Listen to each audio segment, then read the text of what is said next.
Ala, ano nangyari? Bakit nangyari doon? Hindi ako nakalagin. May tinindot ko sa connect eh. Paano yung OPT mo? Wala nga daw. Di nga yung sasend. Access denied din. Nawala na siguro lahat mo. O paano na yan? Hindi ko alam. Hello. Ganitong mangyari sa inyo pag wala nang kamalian sa mga cyber threats online. Bis nakikita ko dito, hindi niya ma-access yung account niya. So possibly, baka na-hack siya. Kaya dapat matuto kayo. Ganyan.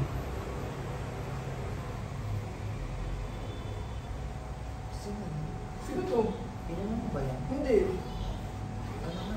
Salamat. Meron to.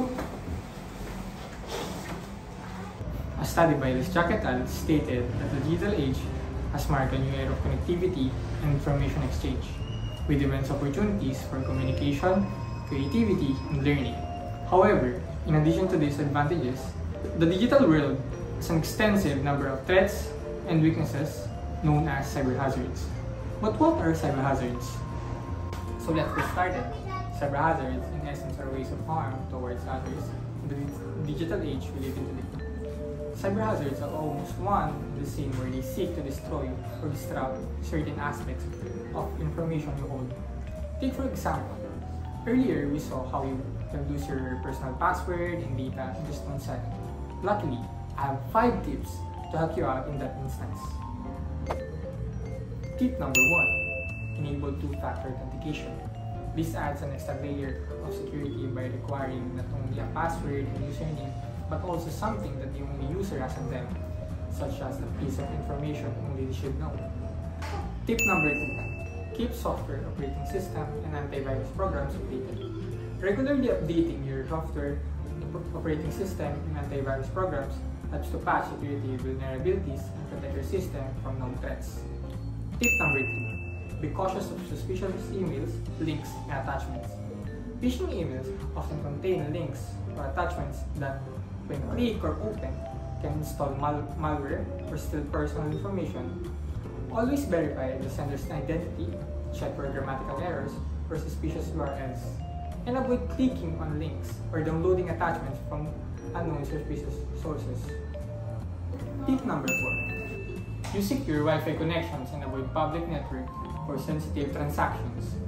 Public Wi-Fi networks are often unsecured, making it easier for hackers to intercept data transmitted over them. When conducting sensitive transactions such as online banking or shopping, use a secure Wi-Fi connection or a virtual private network to encrypt your data and protect your privacy. Tip number 5. Educate yourself and others about common cyber threats and how to recognize them. Knowledge is the key for staying safe online. Educate yourself and others about common cyber threats such as phishing, malware, ransomware, and social engineering attacks, and how to recognize the signs of these threats. To summarize it all, para maiwasan ng mga cyber threats online, kailangan natin gumamit ng strong and unique password. Maging cautious sa mga email na tatanggap online. Dapat gumamit din ng mga secure Wi-Fi connections. Pang-apat, kailangan natin dapat laging updated ang mga software natin for antivirus. Pang-5, dapat maging maalam sa mga bagay na to at paano ma-recognize sa mga threats na nakikita niyo. Kuya, sino ka? Wait lang po. Ano ba yun? Kuya. Bakit po? Kuya, alas na po kayo. Hindi po. Bakit ka po kilala? alas? Halika na po. Kuya! Wait lang po. Bago po matapos sa lahat, kailangan niyo po mag-subscribe sa YouTube channel ko, please! Hit that like and subscribe!